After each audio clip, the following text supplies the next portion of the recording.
Full speed से जारी आर्थिक रिकवरी पर कोरोना की दूसरी लहर ब्रेकर बनकर सामने आई है। हालात इस कदर खराब हैं कि अगर इनमें एक महीने में सुधार नहीं हुआ तो फिर डबल डिजिट में ग्रोथ का सपना चकनाचूर हो सकता है।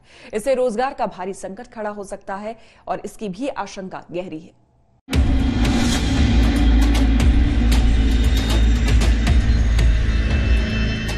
देश को कोरोना की दूसरी लहर ने अपनी गिरफ्त में ले लिया है। इसके चलते तमाम राज्यों में नाइट कर्फ्यू और वीकेंड लॉकडाउन लगाए गए हैं। इन कदमों से आर्थिक गतिविधियों पर असर पड़ना तय है। इससे इकोनॉमी की रिकवरी में भी कमी की आशंका बढ़ गई है।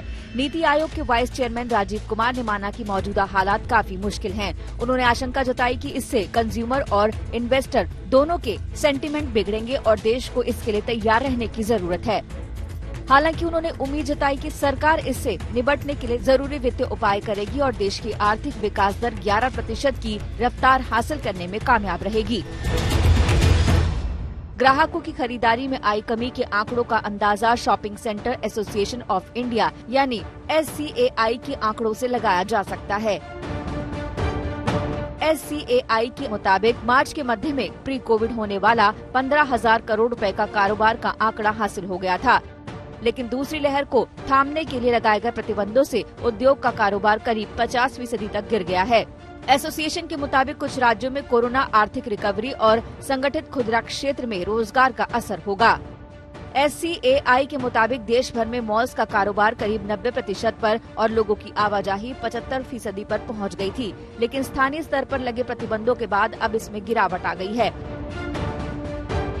ऐसे में कैसे देश की विकास दर दोहरे अंकों में रहेगी, ये यकीन करना मुश्किल हो गया है।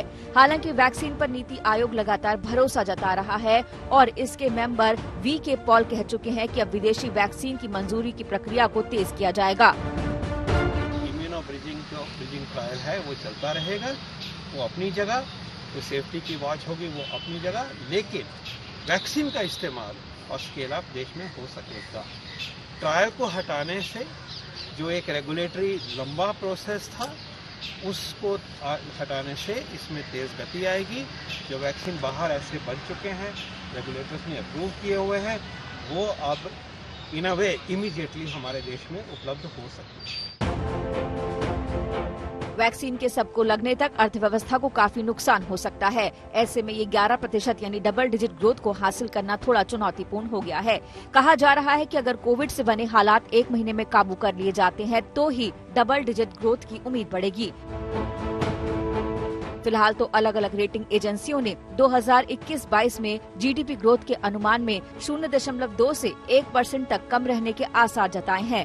सबसे बुरे हालात होने पर विकास दर घटकर 8% तक रहने की आशंका है। अलग अलग एजेंसियों ने अनुमान में जो गिरावट की, अगर उस पर नजर डालें तो HDFC बैंक ने 2021-22 की विकास दर का अनुमान 1% घटा दिया है। DBS बैंक ने आधा से 1%, नोमूना ने 0.9%, ICRA और येस बैंक ने आधा फीसदी, केयर रेटिंग्स ने आधा से 0.6% और बार्कलेज ने मौजूदा कारोबारी साल की विकास दर का अनुमान 0.2% घटाया है। जानकारों का मानना है कि पहली तिमाही में जरूरी कोविड की इस दूसरी लहर का असर देखने को मिलेगा, लेकिन बाकी की 3 तिमाहियों में इस नुकसान की भरपाई हो सकती है। लेकिन ये तभी मुमकिन होगा जब वैक्सीनेशन में तेजी लाई जाएगी और प्राइवेट सेक्टर में वैक्सीन इंपोर्ट करने की मंजूरी मिलेगी। 2021-22 में इंफ्रास्ट्रक्चर पर GDP के 2.5% के बराबर रकम खर्च करने के वादे को सरकार तेजी से पूरा करेगी और इस साल मौसम विभाग और स्काईमेट के अनुमान के मुताबिक मानसून सामान्य रहेगा। इसके अलावा रूरल इंफ्रास्ट्रक्चर सेक्टर को 40,000 करोड़ रुपए के सपोर्ट से भी इकोनॉमी को बड़ी मदद मिलेगी। यानी फिर से कृषि पर विकास दर को बढ़ाने और अर्थव्यवस्था को बचाने का दारोमदार आ गया है। अगर सरकार वैक्सीनेशन में तेजी लाए और प्राइवेट प्लेयर्स को भी वैक्सीन इंपोर्ट करके, जैसे बाकी वैक्सीन्स का है कि इंपोर्ट करके बाकी लोग भी मार्केट में वैक्सीन लगाना शुरू कर सकें, तो तेजी से जब वैक्सीन लगेगी तो जल्दी से इस महामारी पर काबू पाया जाएगा और पहली तिमाही जो हमारी इफेक्ट होने वाली है, इसका घाटा हम बाकी जो 3 तिमाही है उनमें पूरा कर सकते हैं, क्योंकि मौसम विभाग ने पहले ही कहा है कि मानसून इस साल सामान्य रहने की उम्मीद है। इस बार का जो लॉकडाउन हो उसमें गवर्नमेंट कुछ चीजों का ध्यान रखे ताकि इंडस्ट्री को कम से कम नुकसान हो। जैसे गवर्नमेंट आज के समय के अंदर PLI स्कीम लेके आई है या इंफ्रास्ट्रक्चर के ऊपर काफी ज्यादा पैसा खर्च करने की गवर्नमेंट बात कर रही है। तो इस तरह की स्कीम्स को तेजी से आगे बढ़ाया जा सके ताकि अगर लॉकडाउन लगता भी है तो उसका कम से कम इफेक्ट इंडस्ट्री के ऊपर आए। इसके अलावा मैं ये भी कहना चाहूंगा कि लॉकडाउन सिर्फ सोल्यूशन नहीं है। लॉकडाउन के अलावा हमें वैक्सीनेशन के ऊपर भी पूरा ध्यान देने की जरूरत है। वैक्सीनेशन हम इंपोर्ट कर सकते हैं। सर्विसेज सेक्टर की ग्रोथ इस वक्त सरकार की सबसे बड़ी चुनौती बन गई है। वीकेंड लॉकडाउन और नाइट कर्फ्यू ने हॉस्पिटैलिटी सेक्टर के कारोबार की सांसें उखाड़ दी हैं। पूर्ण लॉकडाउन लगाने की आशंकाओं के बीच उद्योग संगठन फिक्की ने भी 25 राज्यों के मुख्यमंत्रियों से अपील की है कि वो लॉकडाउन न लगाएं। अब तो यही उम्मीद है कि इस दूसरी कोरोना लहर का पीक जल्द आकर खत्म हो जाए और देश की अर्थव्यवस्था में तेजी बरकरार रहे।